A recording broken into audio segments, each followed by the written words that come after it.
Strap yourselves in and hold on tight. This is the Powell Movement.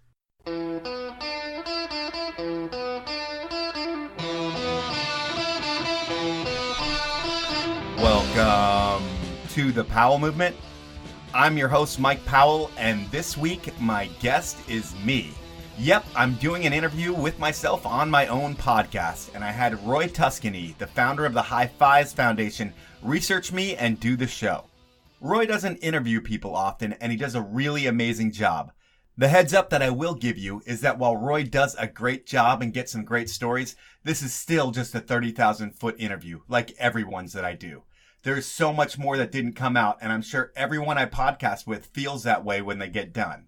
And throughout this podcast, I have tried to keep a lot of my stories and frame of reference out of the show as much as possible. The show's about other people, and you really don't need to hear about me. But based on your emails asking, I did this podcast, and I'm going to make an effort in the future to share the relevant and funny shit that's happened to me over my life and career in future podcasts. So while I'll never make this show about me, other than today's episode, you will get a little bit more about Mike Powell in Season 3. Now, I want to thank you for listening, ask you to tell your friends about the show, and follow me on Instagram at The Powell Movement. I also want to thank my amazing sponsors. They are Evo, Spy Optic, the 10 Barrel Brewery, Outdoor Research, and Rescue Water. If you haven't tried a Rescue Water yet, do yourself a favor and use the code in the ad. Now, let's talk to me. I have a quick question for you before we really dive into your story. Your family bloodline actually has a famous voice, and who is that, and how has it influenced this career of doing podcasts? Well, I have an uncle named Stephen Buckhantz.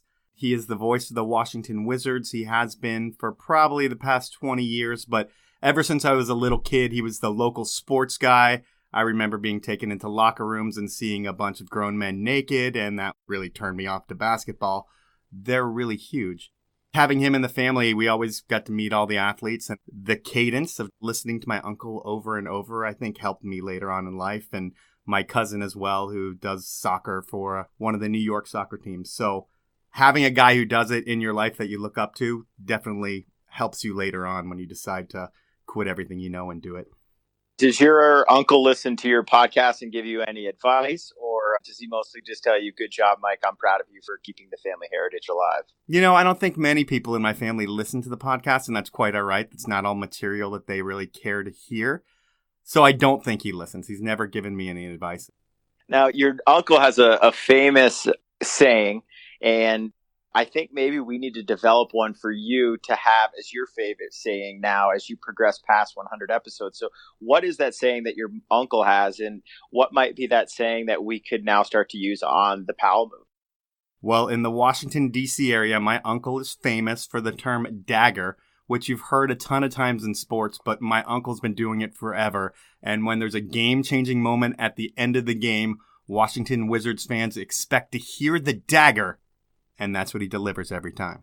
What saying could we transcend maybe into the Powell Movement so that when listeners are hearing you, they know that it's the super important time to listen? And maybe just a heavy cough. Heavy cough, or maybe that awkward heavy breathing that you like to do when you have a microphone in your hand?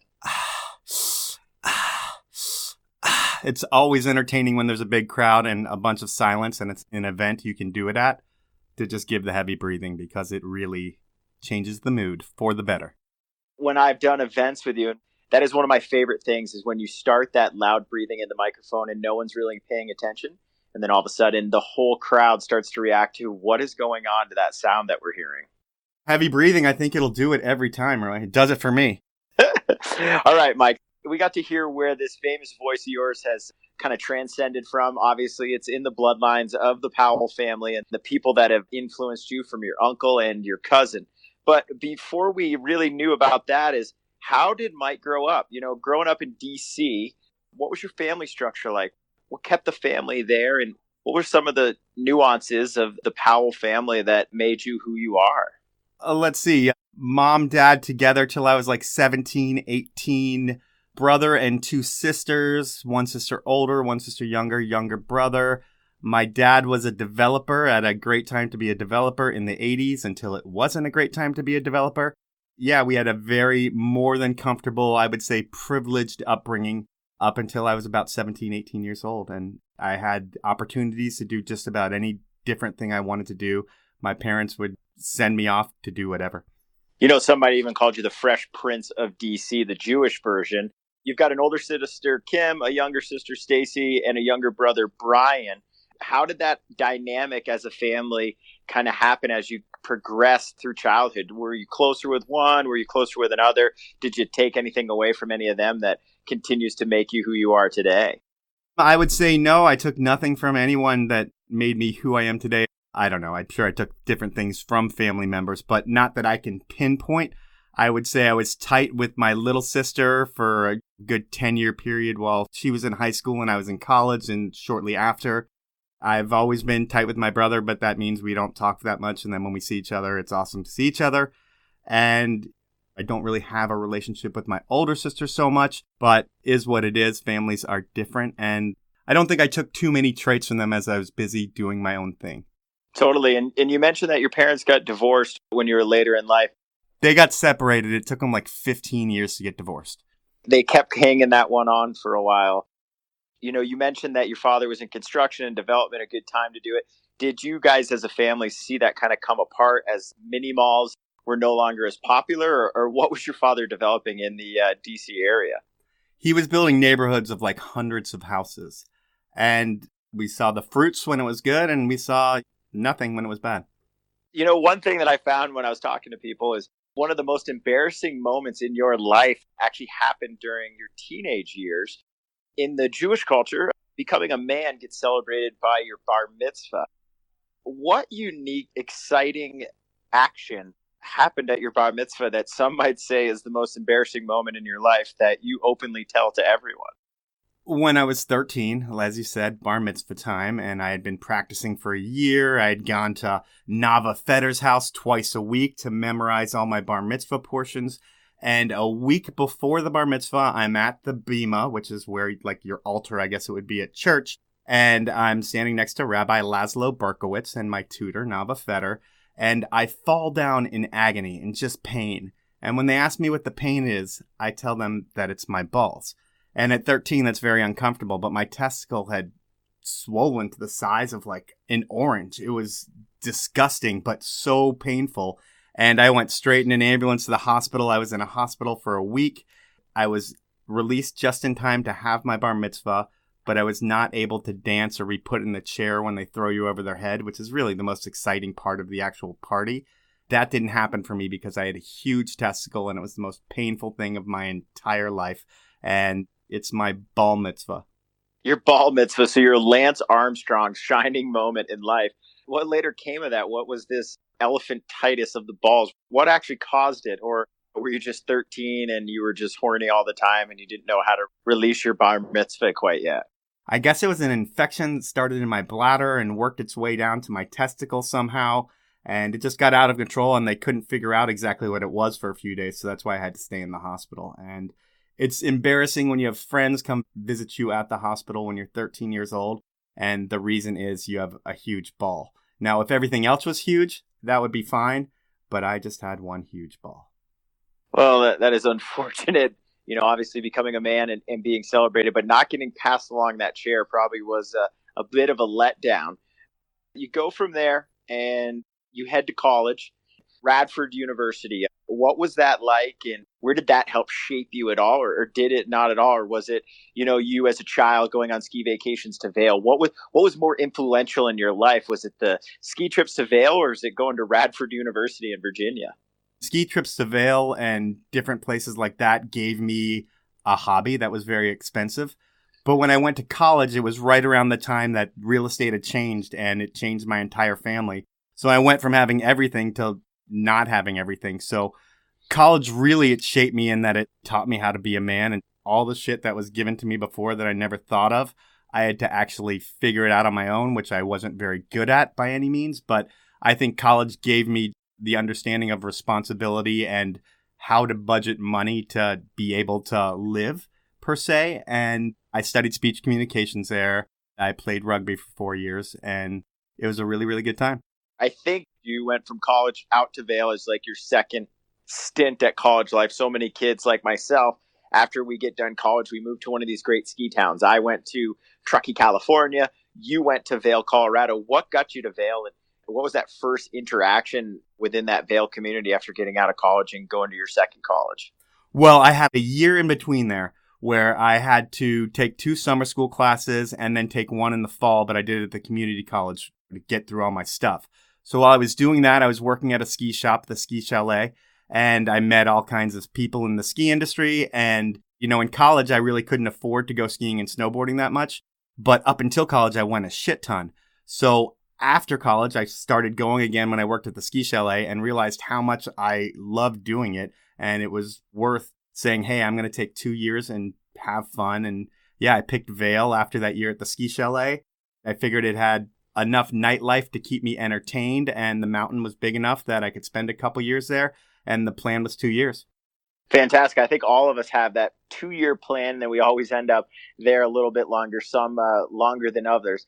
But you moved to Vail. You are a bouncer at a pizza joint. Was that from your love of Patrick Swayze and Roadhouse as a kid, or was that just the first job that you could find, or was it that dream job that we all dream about when we move to a ski town where you ski all day, you work all night and party, and then you get up and repeat again the next day?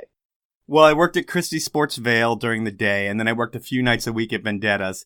And I was trying to work myself into working at the pizza bar because that's where people made real money. It was like a slice and a beer for $5 or something like that back then.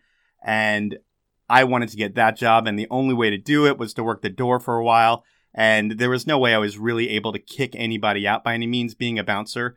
But I did have to tell people to leave, and then I would have to get the bigger guys to help me out. And one time, there was a guy who was really, really pissed when we threw him out of the bar. I mean, I had to get some people to help me get him out of the bar. And he came to the back door of Vendettas. He knocks on the window.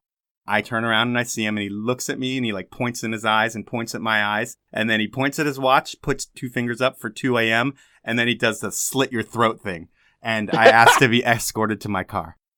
So did you end up meeting the guy at 2, or did your company escort to your car keep you safe and sound that night? No, I did not see him again. There was no altercation. I'm probably the only bouncer who's never been in a fight in their life. So not falling in the true share of Patrick Swayze in those Roadhouse days, but you're in Vail and you end up living at the heir to the Campbell's fortune. First and foremost, was the house stocked with tons of soup cans, or was it most just stocked with everything that heirs to large fortunes have at rich mansions in ski towns like Vail? I did live with one of the heirs. I lived there 1 year with some friends from high school. And then my second year, I had met some guys the first year. They're all from Boston. There was 5 of us, and it's Tommy, Jimmy, Bobby, Louie. And they greased everyone's palm when we went out. Every bouncer had a 20 in their hand, and we got the best service in town, it seemed like, because of how these guys lived. And the guy who was part of that Campbell's heir was probably the cheapest person that I've ever met in my entire life. It was funny. We would argue about phone bills where he would be like, I did not make that call. And one of the other guys would be like, Stuart, that was your college roommate. The call was made at 3:30 in the morning. We're pretty sure you made that call. And he's like, that was not me, and I'm not paying that $4. It was funny that he was very frugal, but at the same time, I guess you don't get to be where they are unless you are a little frugal in some places. Did you guys share the same heritage, or was he just a frugal individual? He was just a frugal individual. But not frugal with everything, with things like bills. But going to the bar, he's definitely going to shake the bouncer's hand with money in it. So, he just knew how to do the right things. I felt like he was all class, and you would never know he was rich. But yeah, it was a different living experience for me. Not in the fact that we had a beautiful place by any means, just in the way that these guys were brought up and how they had always lived their lives. Oh, that's impressive. So we're in Vail. We're living at the Campbell's house. We're bouncing at the club. You've probably become pretty well known throughout all of Vail. And really, your personality also speaks to that of getting to know people and remembering who you are. So we're in Vail. We're living the life. And then we have a knee injury. And how did this knee injury occur? And then what were the consequences from that knee injury and how it kind of set you up for the next phase in your life? As I believe if you didn't have that one, maybe I'd still be seeing at Vendettas when I go get a slice of pie in Vail, being that old school bouncer who's 46 and just living the Vail life. What was this injury and how did it get you forward in life and where you went to? Roy, I would have been at the pizza bar if I hadn't had the injury because that was the goal there. I'm so glad that this knee injury happened. So I'd like to hear about it, what it was, and then where that set you up for success after that, so you weren't at the pizza bar. Well, I was riding a snowboard at this point. So my ski and snowboard history, I started skiing when I was really young and skied a ton up until I was maybe 19. Then I snowboarded till I was like 22, 23. And I was snowboarding when I was in Vail, and it was a little drop off, probably 8 feet. And I kind of landed wrong and tweaked my knee when I landed, and I didn't fall or anything, but immediately I knew something happened, but it didn't really hurt. And I saw my friends going to the Northwoods chair. I saw them going to the Northwoods chair. They look at me. I point down to my knee. They're like, what? And I just make it down. And then Peekaboo Street happened to frequent the shop I was working at my second year, Buzz's Boots and Boards. And Buzz Schlepper's an amazing person. So I'm working there. And she happened to be there, and she grabbed my knee and did the knee test. She's like, yep, you blew your ACL for sure. I think I did it in March. I stayed in Vail till May or something like that. Had a knee surgery. I had it on a Friday. I get home, and my knee's immediately swelling. I go back into the doctor on Monday, and my knee's like probably 8 times its size, and they need to test it. We have to tap your knee, take some fluid. We'll get it tested. We'll give you a call and tell you if we need to do an emergency surgery. So Tuesday comes around, I call them. I'm like, hey, have you gotten the results yet? And they had lost the sample. So I had to go back again on Tuesday. They tapped it again. And then on Wednesday, when they got the results back, they called me and I was in surgery within like 2 hours. I was bedridden for 3 months. I had the home IV line, and my knee's never been the same. Like, I skied today and I'll be icing all night, and tomorrow I won't do anything. And that's kind of how my life has been after that. I've had 2 surgeries on it, and it'll never be the same unless I have a major surgery, but that would cost me a lot of money based on the insurance situation in the world right now. So I'm putting that off and just dealing with skiing 1 or 2 days at a time. I think it's quite amazing that Peekaboo Street gave you a self-diagnosis of that knee. She's obviously one that knew it. Another additional amazing part of stories that continue to circulate throughout your life. You have the knee injury, you get the successful surgery that at least puts you back together, but still causes pain today. I don't call that a success at all. I feel like the doctor dropped a French fry in my knee, and he was a family friend / the Redskins doctor. So at the end of the day, I couldn't really be mad at him because he's a family friend, although I've always been secretly mad at him. Maybe that's where the Redskins' woes have been for so long, is the doctor they have overseeing them isn't quite giving them the need that they have to get back on the field as healthy as possible. I mean, I've seen RG3 come back from a knee injury, and he was never quite the same quarterback that he was supposed to be his whole career. So you go back to DC, correct, after this knee injury to heal up? Yep, I go back to my mom's place, and yeah, I need to be taken care of for a while because I can't do anything on my own. During your time at Christie Sport and the ski chalet back on the East Coast, you had met some people from K2 that gave you a little bit of industry insight. Is that correct? Well, before we even talk about the folks at K2 that I had met, I'm going to jump into my sponsors, Roy. My first sponsor is Evo. And if you've been to evo.com, you know that Evo creates the best user experience, has the best brands, offers a low price guarantee, free shipping on orders over $50, and a no-hassle return policy. Well, if you haven't noticed, they're also helping change the world of retail. The store creates events around the sports we're passionate about, they build communities of like-minded people, and they make a difference through giving back. Evo has stores in Denver, Seattle, and Portland, and soon they're opening up stores in Whistler. To find out more about in-store events or to buy the things you're going to need this winter at the best prices, head on over to evo.com. My next sponsor is Rescue Water. When I first started drinking Rescue Water, it was a bottle before bed after big nights and I'd wake up feeling awesome. But Rescue Water has so many more benefits than just after big nights.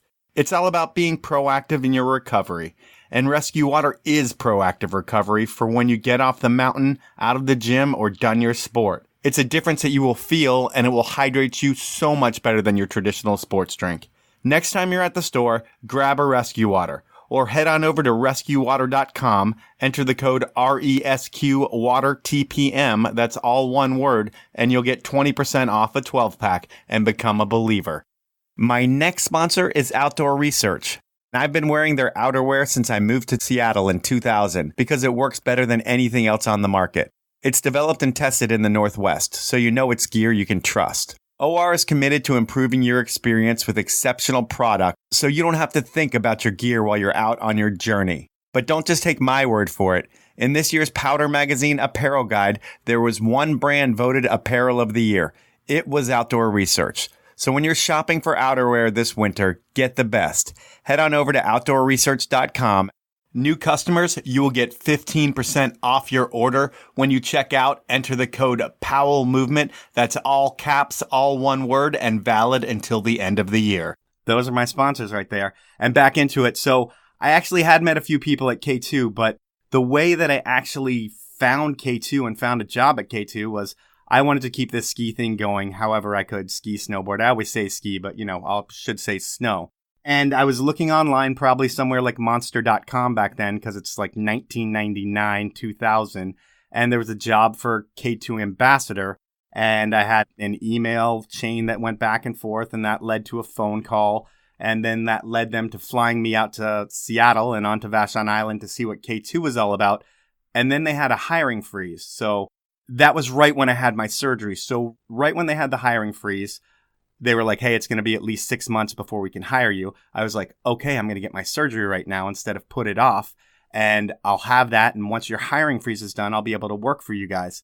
And I communicated with them almost weekly throughout that time by sending porn back and forth to the hiring managers. I had a friend who would send me the dirtiest, grossest porn email chain. And I never knew why I was on the email. But one day, these guys sent me a picture they shouldn't have. And I was like, oh, you guys like this kind of stuff? Because I think I get the best stuff. And when I forwarded this email, they were like, oh my God, you got to send me whatever this guy sends you. And that's how we communicated until I was officially hired and moved out to Seattle. This is back in the late 90s when AOL was popping up and those types of sites. So obviously we had slow download rates. Were these more pictures? Were they more videos? What is one of the highlights of something that you sent them? Obviously we all know 2 Girls, 1 Cup and how that went viral. But what was probably the most viral imagery that you sent to the K2 hiring process during your little email communication? Roy, it's been so long and I've seen so much. It's hard to say what I was sending back then. I've never forwarded porn on to anyone else in my entire life other than that K2 chain right there. Sure, I've seen it here and there. But back then, my buddy got the gnarliest stuff. And when K2, the guys that were going to hire me, sent me a picture that was kind of on the line, I was like, hey, do you like this kind of stuff? And what was it? It was probably the worst of the worst. And they loved it. And it kept them in touch with me. So it worked out at the end of the day. I can't recommend everybody send porn to their hiring managers. And they should expect to get a job. But it did work in this case.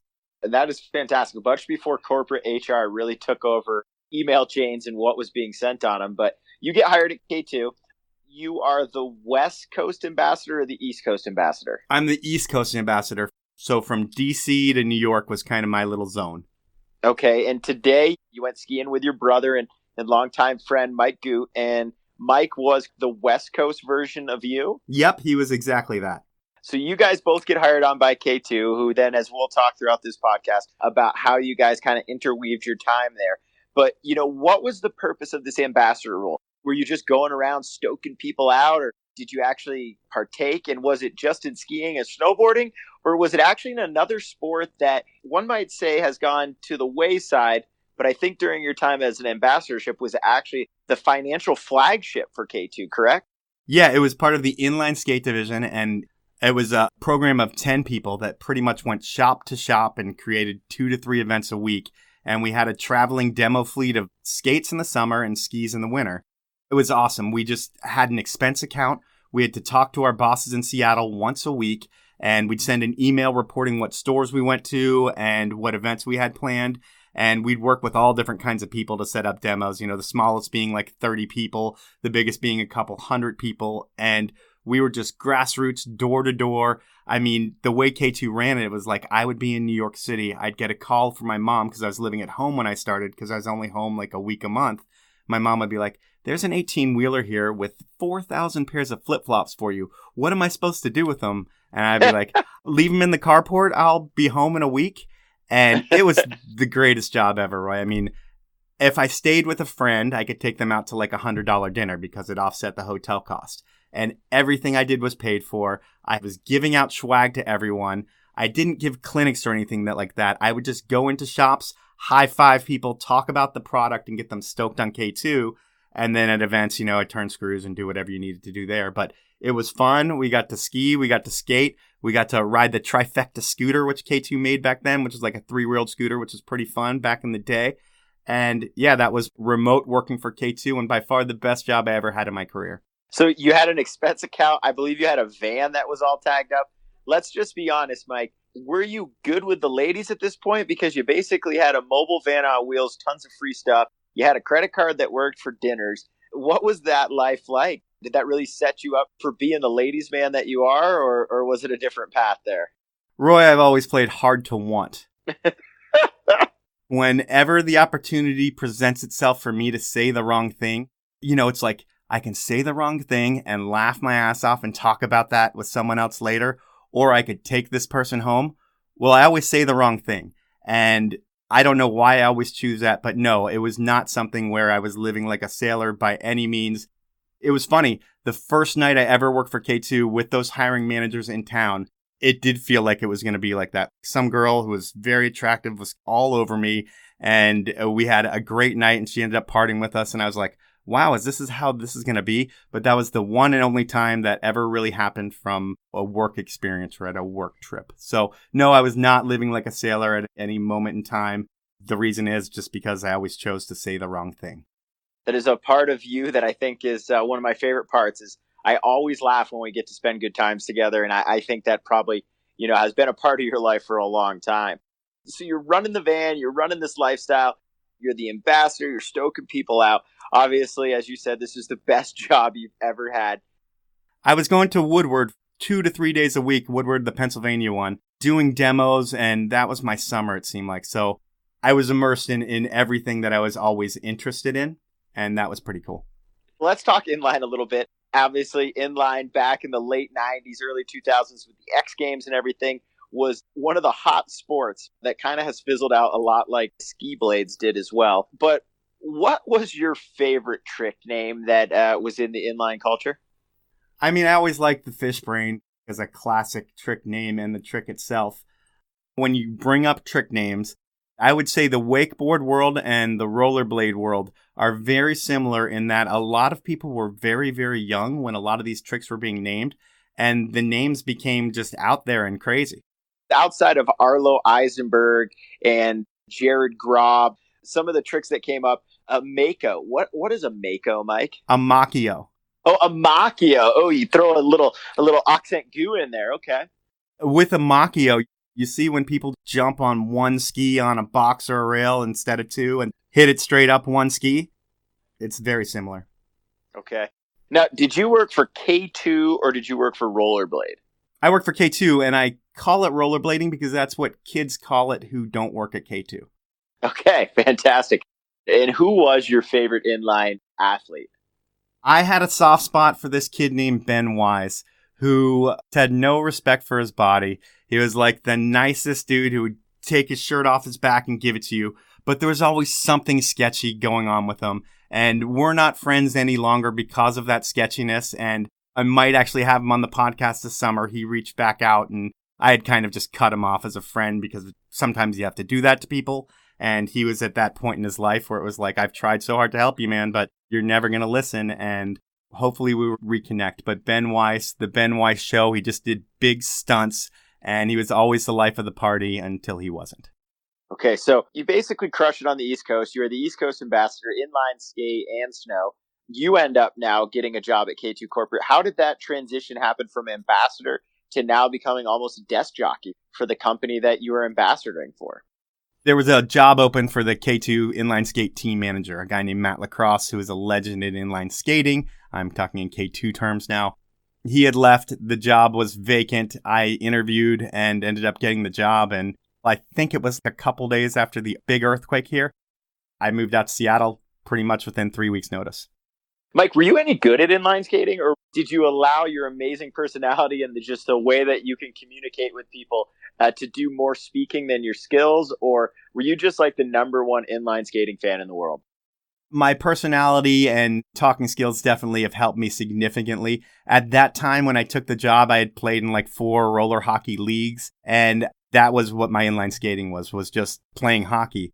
But when I started working at K2 and going to Woodward, and within a year of doing that, I tried to just embrace it and skate as much as I possibly could. But it took me about 6-8 months of being at K2 and traveling around to actually start inline skating, because there is a barrier to entry and it hurts sometimes.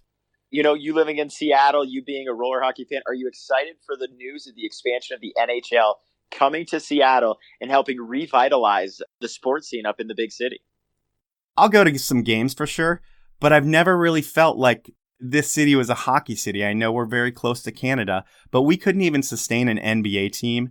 And that scares me because it's a fair weather city. I mean, when the Seahawks were great a few years back, people bled the Seahawks. Tickets were $800, and we've seen that drop off a little bit this year. And I don't know. It's a big question mark to me. I want to believe that it's going to be great for the city. And having another pro sports team is definitely great. I just hope we are great to the team and enough people buy season tickets and show a passion for hockey and go to the games. Because, well, I'll go to 1 or 2 games a year. We need a lot of people to go to the 84 games they have. There was a lot of talk of that 12th man lately. Where'd the 12th man go? They're still here. I just feel like people are passionate when the teams are better, like any city. But when you're in a city with so many great things going on, it's not like you're in a place that's a shithole and all you have to worry about is your football team. You see it in California too. They have a lot of things going on where the Chargers and the Rams, to some extent, I don't know if they sell out all their games, but there's a lot of choices. And if the Seahawks aren't good, I feel like people are going to take those choices and go into the mountains or go do other things. So the team has to bring the fans in, from what I've seen, because they don't get a huge crowd at the baseball games. They didn't get a huge crowd at the basketball games. They did in the 90s, but never when I was in Seattle. And I really want to see hockey succeed, but it's all about people becoming diehard Seattle, whatever our name is going to be. The rumor is the homeless. That is fantastic. You go to Seattle, you get this job, you're working in the inline world, and then the company kind of almost falls apart a little bit. And did your religion potentially save your position at K2 and progress your career to make it there for 18 years? I truly believe it is because I'm Jewish that I kept my job. So at the time, the skate division was crushing it until skating died. And we probably had 100,000 pair of skates in a warehouse where no one wanted 10 pairs of skates. And the skate group internally was about 17 people. I had just moved out to Seattle, got there in March. I planned a summer tour. I go on tour in June. I come back in August. And when I get back, the shit's hitting the fan. The company's going downhill. The skate division is the reason why they're going downhill. There's going to be a layoff of everybody in the skate division. We had gotten an email like 2 weeks before that we can't spend any more money. But for me, I have to spend more money because I am out on the road with our athletes on a pre-planned tour. So I come back with like $15K in expenses. And I put it on my vice president's desk, and she comes down to my office and she yelled at me where everyone heard for like 10 minutes. She got very red-faced, walked back to her office. Then she came back 10 minutes later and yelled at me again. And then she went back to her office.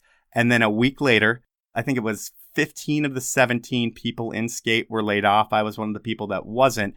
And my VP at the time, she was laid off, but I think she had to pick people below. I heard that I was in a pile to be laid off, and she had taken my paperwork and moved it, and she happened to be Jewish. And while she was not happy with those huge expenses that I had, I feel like there was a little favoritism towards me because of my religion and because I moved out 5 months earlier and gave up everything I had on the East Coast for K2. So not sure how I kept my job, but I like to believe it was because of my religion. Okay, I love that. And I think that we should continue that. So skate's going down. Your friend Mike Goot, who's an ambassador with you, is now on the ski division of things for K2. And, you know, growing up as a skier, K2, all starting with that BK2 campaign that they did with Brad Holmes and Johnny Mosley and Darian Boyle, K2 started to set a precedent for creating some of the best creative marketing activations, some of the best just branding, and really immersing this whole idea of doing these marketing campaigns to help sell the skis. So you go from inline and you transition into ski. What did that look like to get you to there? Well, I think that a lot of the people on the engineering side didn't believe in any of the vision that I had for skate. The one thing that I wanted our skates to do, and they still never did it, was I always felt like they needed to look like sneakers. They needed to have a cooler aesthetic to it, have a full midsole that wrapped around, even if it was just a piece of rubber covering plastic, and that we could make skates that looked cooler than we were making them look. And I believe that if we made a product that looked cooler, that people would want to wear them more for their fitness exercising, and that if something looked like shit, they wouldn't want to buy it. And K2 skates had a similar look and feel for a long time, and they still have that DNA. That's great. But I wanted to keep that DNA and make skates look like shoes. I had been getting beat up by the engineers forever and getting no respect. And finally, Jeff Matura was like, hey, Mike Goot's going to move up to a different position, and we want you to be the ski team manager. At that time, Ryan Schmies and I lived together, and anytime any skier came into town, they would stay with us. We had a room called the College Room, which was full of K2 memorabilia. And when you say K2 had that marketing edge, I feel like K2 had that marketing edge from day one. There was Heckler & Associates, who were their first advertising agency, and they really created a look and feel of the brand, just American, USA, have fun. We're not going to worry about racing all the time. We're going to be different and unique. And they created that blueprint in the 60s. And I mean, even today, all K2 needs to do is follow that blueprint of what their brand is, and they're going to be doing well because it's an amazing thing what they've created. And yes, Matura and those guys kept it going. And it was an honor when he was like, hey, we want to bring you in and have you manage the ski athletes. And walking into a team with Seth Morrison, Sean Pettit, Pep Fujas, it was pretty awesome. I spoke about that BK2 ad, but I mean, it started, you're right, way back with the Mayer brothers, then on to Glenn Plake, then on to Johnny Mosley, then to the K2-4, which Bodie Miller used at U.S. National Championships. I mean, so many things K2 set them up, and they all always have had that American red, white, and blue presence. But I really feel, Mike, like when you got involved with that brand, some of the coolest things in ski marketing ever happened. The Spread Eaglers. I remember that Wild Wild West campaign that you guys all ran. Which one was the most memorable for you? And how did that vision get created to create that type of unique marketing that K2 kept building on from their entire existence as a brand? Well, the beauty of K2 was they let you do whatever you wanted to do. If it caused trouble, you would be dealt with later. And the boss at the time, who eventually became the VP of marketing, Jeff Matura, he wanted to create marketing campaigns that the whole company could be a part of. And we could create ads like they did back in the 60s, 70s, 80s, 90s. We were going to continue that tradition, involving the whole company, being as weird as we possibly could be. And the people that he had hired seemed like the blueprint for people that have been hired for K2 forever. We had some amazing skiers who all had a little bit of weird and all had some amazing talent. And it was just a creative crew that could spitball different ideas. And if we thought it was funny, we did it. Did you ask me what was my favorite one? Yeah. I think the best one was the crop circle one. It was almost before I was really a part of the ski division, but Matura created a crop circle on Vashon. We actually had a full-on crop circle build. It was amazing. And then we brought inflatables. Everybody in the company had a different role that they were planning for like a month. So everyone came with costumes. And if we said someone was a food vendor, they'd show up with 3 food trucks. So we had an incredible ad with 400 people. I was actually the front and center of that, and I was supposed to be the homeless man with the street sign that said the season is near. We had high school cheerleaders. We involved the whole Vashon community. And that was the beauty of being on Vashon Island, was for K2 being on the island, it weeded out people that couldn't handle the commute. So you had the diehard skier and the diehard passionate enthusiast of these sports, and they were willing to give up a few hours of their day because they believed in doing better for the sports, even though it would take them away from the mountains a little bit because you're on Vashon Island.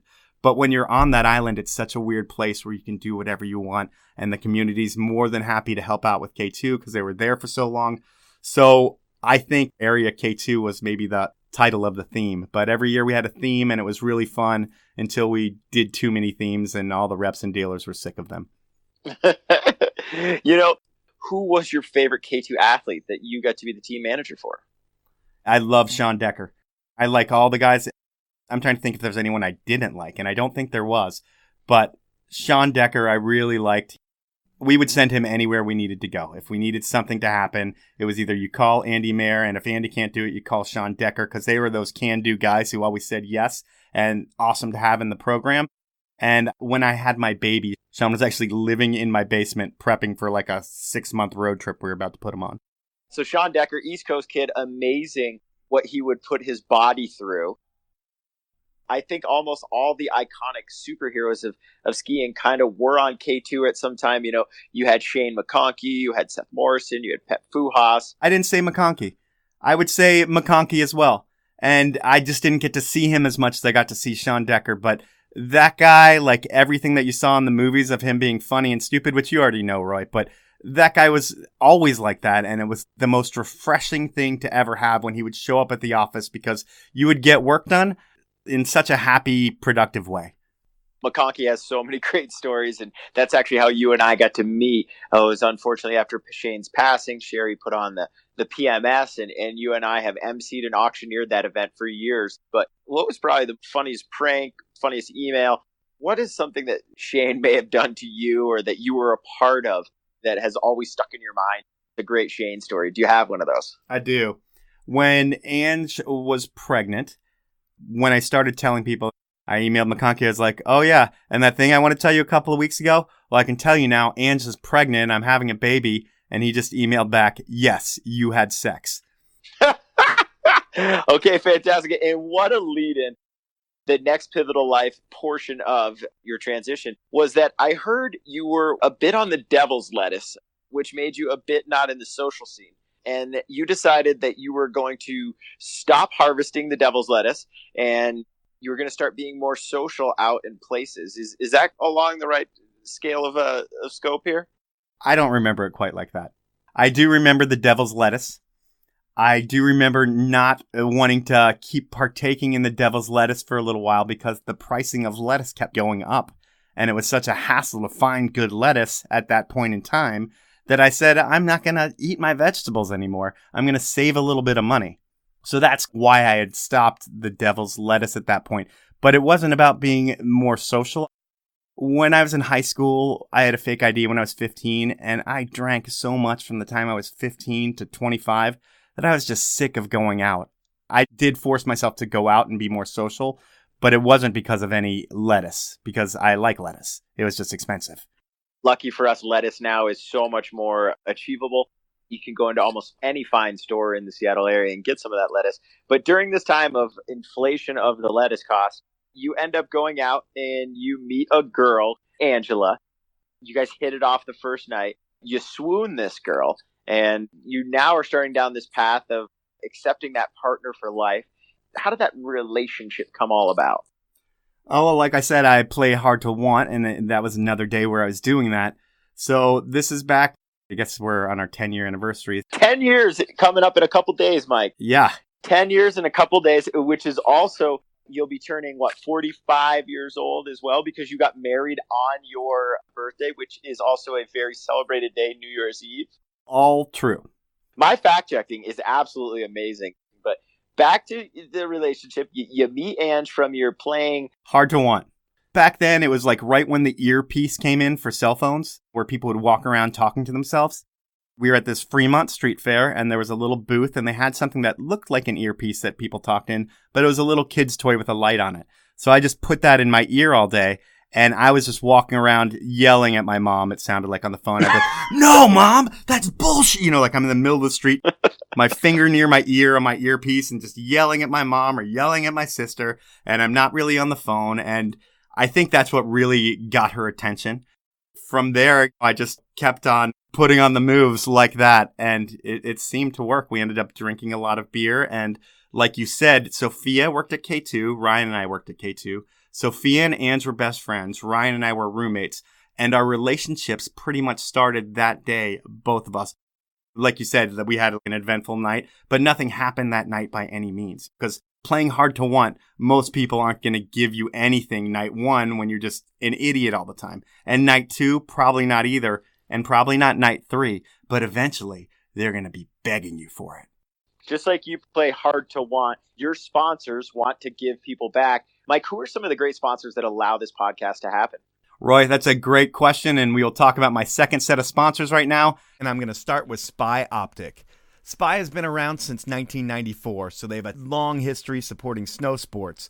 And this year, they've produced the best goggle ever made, the Ace EC. That's a bold statement, but it's 3 lenses at the push of a button, I asked pro rider Eric Jackson if he had a chance to try the goggle.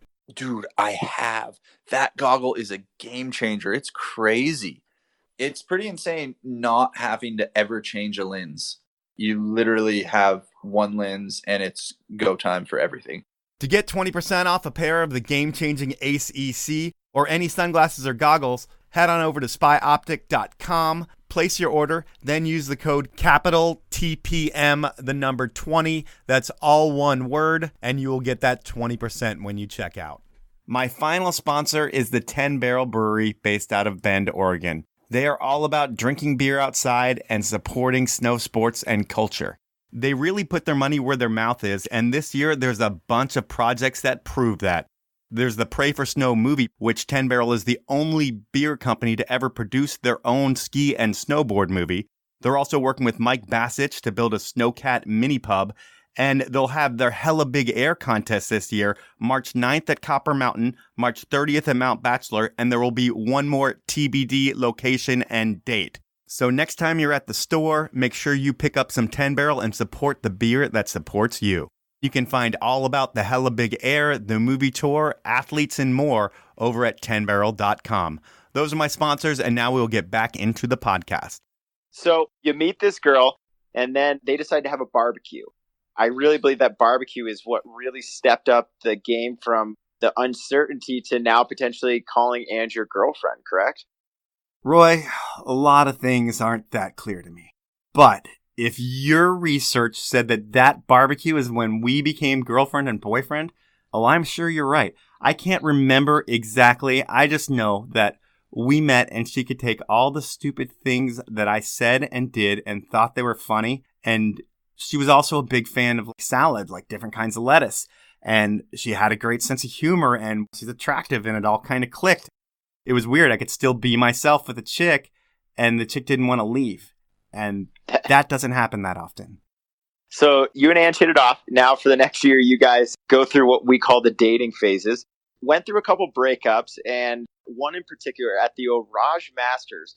Something else that you got to do with your job at K2, you got to be the face of the brand by bringing the teams together. And you go to the Orage Masters, and you end up getting into a fight with your girlfriend at the time.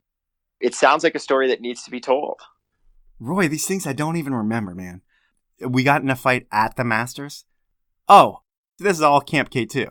Oh, Camp K2. I got to go to Camp K2. I love Camp K2. And if anybody ever got to go, you also love Camp K2, especially when you were sponsored by Jack Link, so you could eat as much beef jerky as humanly possible.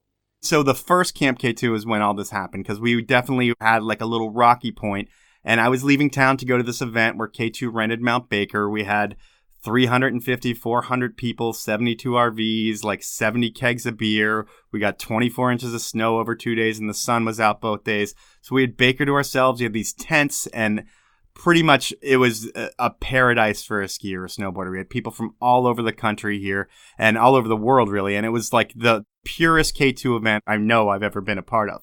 And there was organized drinking events. So Ange and I had this rocky point right before I leave for Camp K2.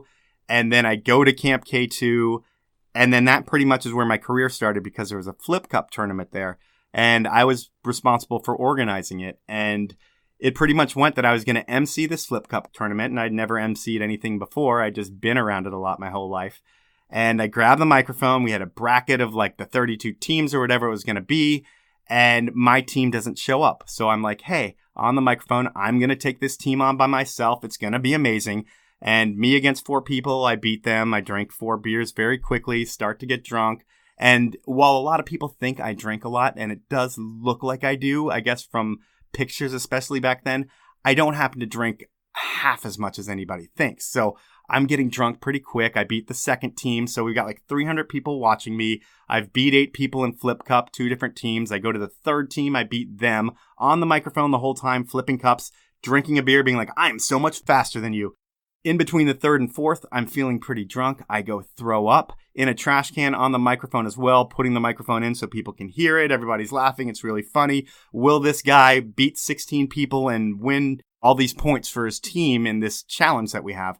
I go against the fourth team. It's me against four people. I beat them all. The whole place erupts. It's one of my top 10 moments in life in just terms of pure adrenaline, people being fired up for me because I'm hammered in like 35 minutes and I win this big contest. My team actually wins a trip to Europe the next year because of my win, which is amazing. But how does this all relate to me and Ange having a rocky time? Well, Camp K2 ends. I end up getting a lot more jobs on the mic after Camp K2 because of that Flip Cup event. And we go straight up to Whistler because we have 2 weeks up in Whistler for the World Ski and Snowboard Festival. And during this time, I don't think I called Ange once. That was the deal. So I don't know if we were really fighting, but when I came home, I'm pretty sure she wasn't happy with me. She thought I cheated on her, which I definitely didn't, although there was a young girl hanging around us a lot, but nothing happened whatsoever. And she still doesn't believe me, I don't think, to this day. But I didn't call for 3 weeks. And when I came home, she was not happy with me. But then you do what all couples do in a rocky relationship. You knock up your girlfriend. Yeah, that wasn't planned. It was one of those things, Roy, where a lot of people, when they're going for the knock-up, it's something they have to work on. For me, I didn't even think about it. It wasn't planned. The rhythm method doesn't work, and we found that out in a unique way. That birth led to you guys falling in love. I hear right out of the gate, you said, you know what, we're going to keep this baby. We're going to join our bank accounts, and we're going to get married on 12/31, which is your birthday 10 years ago. And you never really liked your birthday, so you just thought that you should replace it with your wedding anniversary. Yeah, just the dumbest idea ever. Really not smart. But yeah, we found out we were having a child on December 3rd. We were married December 31st, so pretty quick turnaround. But it's not my decision at all by any means. So it was whatever Ange wanted to do, I was going to support. And when you say, it was like, then we fell in love. I mean, we had been together for like a year and a half, 2 years, and I really did love Ange, but I wasn't going to propose anytime soon. By any means. That probably wasn't going to happen. So I feel like it might have sped the process up a few years, but it was the best way to possibly speed up the process for sure. I did hear there's 2 interesting facts about the 12/31. The first one is, did Obama getting elected have anything to do with you guys getting married on that day? I don't think so. Okay, I didn't take good enough notes on that one, so I don't know the answer. But the one I do know is, you were Jewish. It's something you talk about regularly. Your father, I'm told, is the king of Jews because he actually had your mother induced to give birth to you on 12/31 due to tax purposes. Is there anything more Jewish than that, Mike? That is true. And I was always told growing up, right around my birthday, oh, our favorite little tax deduction. And back then I really didn't know what it meant. It just seemed funny. But in stereotypical form, yes, it is very funny and very on point. But I find the funniest thing about me being born when I was is New Year's Eve, people pick resolutions. And my mom quit smoking cigarettes on the day that I was born. Oh, that's fantastic. Yeah. That's a great resolution right there. Talking to everybody, Keaton came along. He'll be 10 this year too. But everybody says, Ange says this from the get-go, that you went to every single appointment. You just wanted to be the best dad. And Mike and Ange both just said, what is Mike's best trait? And it's just being the best dad in the world to Keaton. And I think that's just such a cool accolade to be able to take all this and having, a mini you. And one of my favorite photos I've ever seen is when you dressed you and your son up like matching Run DMC individuals. Any other fun costumes that you guys have shared together? And where did that all come from? I've always kind of lived a costume life. There was a day in my life. I was 26 years old. I looked at myself in the mirror and I was wearing a K2 shirt, K2 belt. That was like a studded belt. So I had like 90 K2 logos on it. Then I had K2 socks on, a K2 hat, and a K2 hoodie. And I was like, I am wearing 90 logos and I am never going to wear a logo again. So I started buying weird and fun clothes that I really like because I always had some weird, eclectic stuff. But I decided to make my whole wardrobe just random shit. So when Keaton was born, I'd have a Biggie shirt, so I'd get him a Tupac onesie. It was Run DMC, Iron Maiden. I had him in a lot of stuff, just so his pictures when he looks older are pretty awesome. And I don't think we should talk about kids that much, because I always try to cut people off when they talk about their kids on the podcast. But I will say it is cool that they say that my best trait is being a good dad. And I think the only thing that I do to be a good dad is try to spend a ton of time with my kid. And my parenting practices, who knows if they're good or not, but as long as you spend time with your kid, that's what they're going to remember when they're older. I agree with you there. Mike, you have a massive collection of t-shirts. What is your favorite t-shirt that you own? I have an OJ shirt that's pretty vintage with Judge Ito and Marcia Clark, and I really like that one. I have a few ones with Saddam that are in poor taste as well, but I think the OJ one's the best. The best one I've ever personally made, though, was when I was younger on Christmas. I went to the skate park here in a t-shirt that I made myself, and on the back, it had a little picture of Santa with maybe like a red hole with some red dripping down near his forehead. And on the front, in the Nightmare Before Christmas font, it just said, "I hate Christmas." This year, you brought the Powell Movement podcast to Red Bull Rampage. What shirt were you wearing that day? Because I hear you were a little maybe skeptical about interviewing all these top-end bikers wearing this shirt. What were you wearing that day? It was a Selena Gomez shirt. And I didn't think about it when I put it on because that's just my shirt. And then Goot sent me a picture, and I realized I was wearing my Selena Gomez shirt with a big wolf on it. It's an amazing, amazing shirt. And those guys must think I'm a total idiot because none of them know me. They probably don't know the podcast. And this dude walking up like, "Hey, can I get an interview wearing a Selena Gomez shirt?" Just looking like a clown. They were probably a little bit skeptical, but whatever. I asked some people, what did they think your favorite was? How much you've been wearing your Jewish sweater over the last couple weeks? I only wear it once a year at the Turnhauer's Christmas party nowadays. You would think I would wear that because I do like talking about Jewish, but I more like talking about it than wearing it. The one thing I did tell my wife I'd like to get for next year is a gold chain with a Star of David on it, and then I'd wear it with my chest hair out, and I think that would be pretty funny. But I don't really wear things that mark me as Jewish, nor am I a good Jew by any means. I barely do anything. But when I was younger, I did have to go to temple on Sundays and Wednesday nights, get bar mitzvahed and confirmed, and I went to Jewish summer camp for like 20 months of my life. So I think I've earned the right to be able to joke about it. And a lot of people don't like that I joke about it all the time. And that's just how I've always been. So that's what I do. The one thing we haven't really talked much about, I alluded to it as kind of how we met. You alluded to how you started to gain fame as an MC and it almost caused turmoil in your relationship. But at K2, from your time at Camp K2, you MC'd that first event that then took things off on a whole nother tangent of a life to you and kind of got us to where we're talking on the Powell movement right now. But before you did, there's one thing I really want to bring up as you talked about K2 having so much heritage and so many of the great things that K2 has done as a brand. And I know that one of the coolest things that I've ever seen produced, and I am a huge follower of skiing as it's been a part of my life since first ever sliding on snow back in the 80s, was you were a part of and you were the pivotal image in the 50-year movie that K2 put out in the book. What was the honor as an 18-year employee of a company that was given and entrusted the ability to tell that story through print and media to show 50 years of K2? What was that like? I was responsible for a lot on the movie side. I will say Jeff Galbraith and Jesse Liu up at Funny Feelings and that whole crew who does the Ski Journal, they helped tremendously with the book and the writing, and they're super talented, and we edited and helped a lot as well. But the movie was definitely all in-house, and we worked with Stanley Larson, who is a K2 athlete who's gone on to produce Super Bowl commercials and all kinds of different things.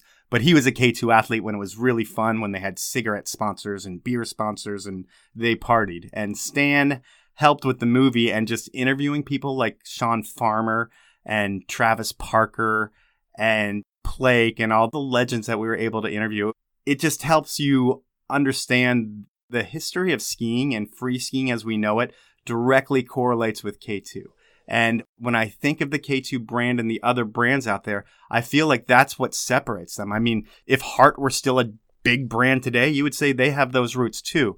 But K2 has been there in the counterculture ski movement before anybody started thinking about a boutique brand, before any of the mass marketed brands wanted to be cool. And yeah, K2 is a mass marketed brand, but all the early trends K2 is out front of. And doing that movie, it was really cool to see that and just validate everything that we had all thought all along, and just seeing the facts of like all these technologies and all these athletes and everybody's path has a little bit of K2 in it. And that's pretty cool.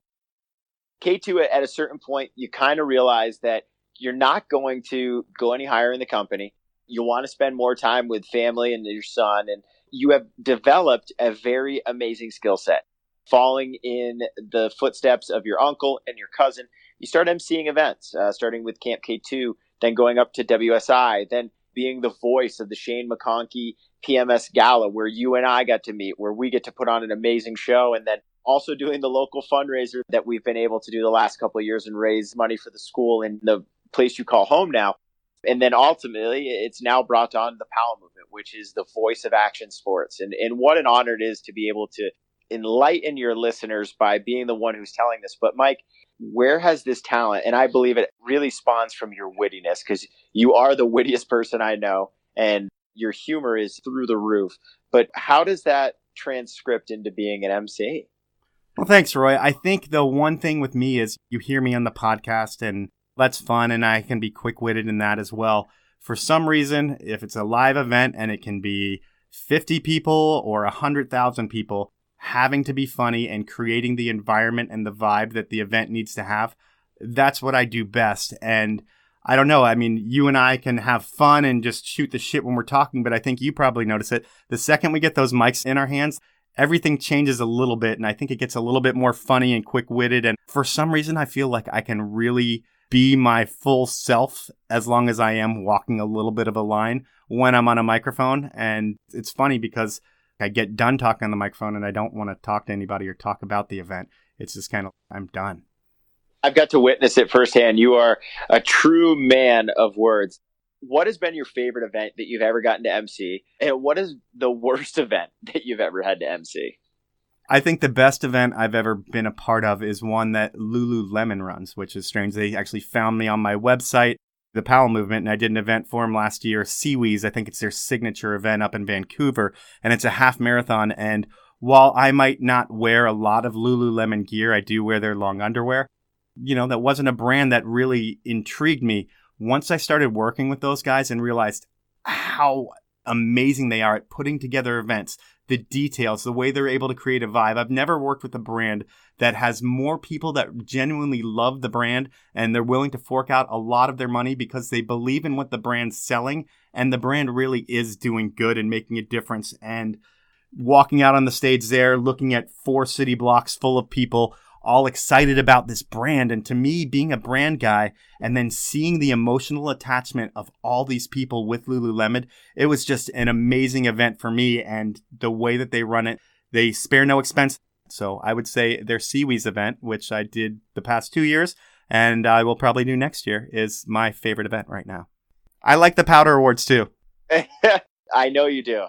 It's another event that you and I have gotten to do together. I get to auction off the photo of the year every year for my foundation, High Fives Foundation.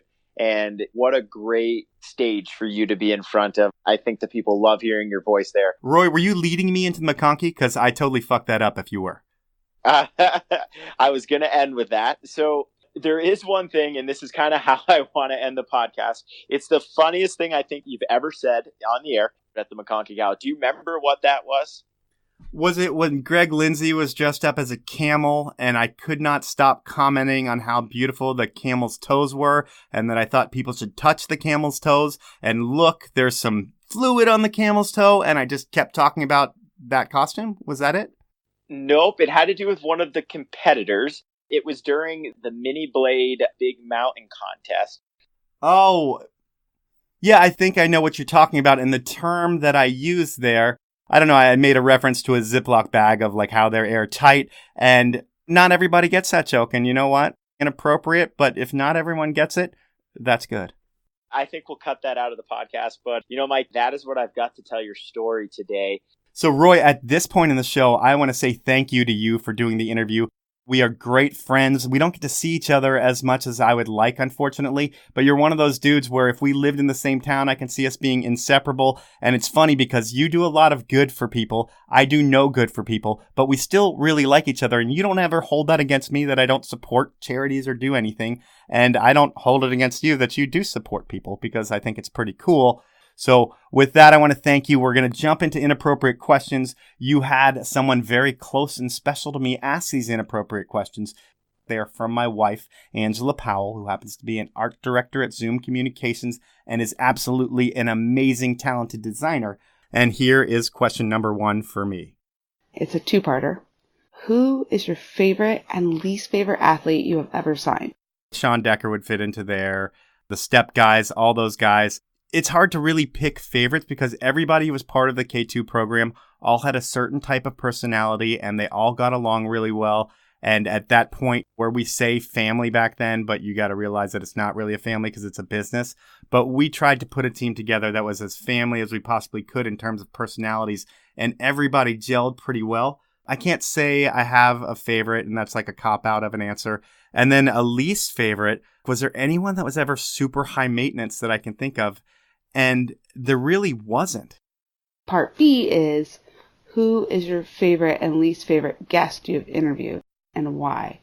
Now that I can go with. It's easy for me to say who my least favorite interview was. And it really didn't have to do with the kid himself. But I interviewed a 17-year-old kid, Tom Shar, who's a professional skateboarder. And at 17 years old, you probably don't want to talk to a perfect stranger for an hour and a half about your skate career. And you probably don't have that much to say. Because with the podcast, we talk about the sports and how people came up in them. But I don't like talking about contests and different events he's won. And that's really all there is to talk to him about. He was very quick one-word answers. The interview, I cut it down to like 31 minutes because no one needed to listen to any more of that. And that was probably my least favorite. And I'm sure Tom Shar is great and is maturing into one of those guys who'd be a great interview. My favorite interview would probably be Matt Vaughn from Easy Street Records. He's a great dude, and I don't get to hang out with him enough. He came over here, and we had a few brain grenades. We ate some salad, and it was like a 4-hour encounter where we were hanging out and drinking some beer and just shooting the shit, and we don't get to do that very often. And that guy's got some incredible stories that involve some of the most talented musicians on the planet. So it was really cool, and I would say Matt Vaughn would be my favorite right now if I'm just picking right off the top of my head. Let's see what question number 3 is, Mike. That was question 1. Oh, yes, because question 1 was 2 parts. So we're actually on question 2. What is the most a groupie or pro-ho, if you will, has done with you or to you to get closer to an athlete? I hope I don't regret asking that. All right, so some questions shouldn't be asked. Some questions shouldn't be answered. Although I had a couple stories of my own. I'm not going to talk about those because that's just not smart on my part. And there's some things that I'm smart about. But for other people, I don't think there's anything I needed to do for other people. But I will say the funniest experience I had with athletes that related to women, I was with the skate team at the Gravity Games in probably 2003. And one of our vert skaters won. The whole team parties when that happens. And we ended up at an adult club. And it happened to be funny because one of the guys that we were with, his sister was in like the lumberjack games and they were showing it on the screens at this adult club. So there's girls dancing, but our whole crew is watching this girl on the lumberjack games and the dancers were almost pissed off that we weren't paying attention to them at all. And I'm with a bunch of pro skaters. And it was the only time 3 of the skaters, I believe, walked out and left. I saw them the next day, but the girls at the club actually wanted to be with those skaters. And something that I've always thought in my entire life is that when you go to a strip club, you're there and the women are there to part you with your money. And I don't frequent them that often, but I've only seen people leave with strippers once. And it was that trip. And I thought that was pretty crazy. Okay, so let's go for question 3. What was the most unprofessional moment in your entire career that you really aren't proud of? All right. My first Powder Awards, because I hosted that, I think, 4 or 5 times. But the first time I did, Caroline Gleich had won Photo of the Year. And I never want to come off as a sexist or an asshole. Because sure, back in the day, I probably made jokes. But times have changed. And this is 8 years ago. I was very sensitive to this. And I wanted to make sure that I, on the microphone, never said anything to offend anybody. And I was standing behind Caroline Gleich for 3 minutes on a live microphone in front of 1,000 people, waiting for this photographer to get on stage. And as I'm 10 feet behind her, I said something on the microphone like, the view where I'm at isn't too bad. And while that is not the most terrible thing a person can say, Michelle Parker and Elise Sogstad came up to me afterwards and said, hey, you said a lot of great things, but you said that, and that was just terrible. And I really, really, really was embarrassed about that. I was trying to fill time. I made a bad decision. And I have the utmost respect for Caroline Gleich and everything that she's done. I put her on K2 and I should never have made a comment like that. She might not even remember it or have ever said anything to me about it, but that'll always stick out to me as something embarrassing that I've done and I wish I could take back. But nothing terribly unprofessional, but probably a lot of little unprofessional things throughout my career. I've only seen you be as professional as can be when you get that microphone in your hand. You are witty. You are very humorous. This is exciting. 12/31, your birthday, your 10-year anniversary of marriage, and coming up on Keaton's 10th birthday. We're going to close this out with, what is your New Year's resolution for 2019? Wow, that's a great question, Ryan. I've thought long and hard about this lately, actually. And I feel like I do this podcast, and I'm also a health nut. I love salad. And I've never given it a break while I've done this podcast. So I think for at least the month of January, I'm going to stop eating salad. And I'm going to see if that clears my head and makes me even more witty, or if I'm just exactly how I am that you guys hear at all times. That'll be my resolution. All right, Roy. Well, I want to thank you very much for interviewing me. I didn't really want to do an interview. I think the right amount of information has come out about me. More will still come out throughout the shows, but this is the perfect amount, Roy. There were areas I thought you could dive deeper, and I'm glad you didn't, really. So I couldn't have picked a better person to interview me. Thank you so much, Roy. You're so welcome, Mike. Merry Christmas to you is what I think I'm supposed to say. Yeah, now I'm all about Christmas, man. It's the best holiday of the year. Hanukkah's over, and now we've got our tree, our presents. I've got a few more gifts to wrap. The mistletoe's downstairs. We're going to have cookies and milk ready for Santa. It's going to be a lot of fun. So that was time with me, and it was great to have a friend like Roy Tuscany step out of his comfort zone and podcast with me. While Roy is super talented on the mic at live events, and he's an amazing auctioneer, he's never done a podcast, and he really knocked it out of the park. And now that I've done a show with myself on the Powell movement, I do a lot of things with myself, but now that I've done a show with myself on the Powell movement, I will no longer say no to being on someone else's podcast. My guard is down. It only took 2 years for that to happen. I want to thank everyone for listening and ask you to please support my sponsors. They are Evo, Rescue Water, the 10 Barrel Brewery, Spy Optic, and Outdoor Research. Have a great week, everyone.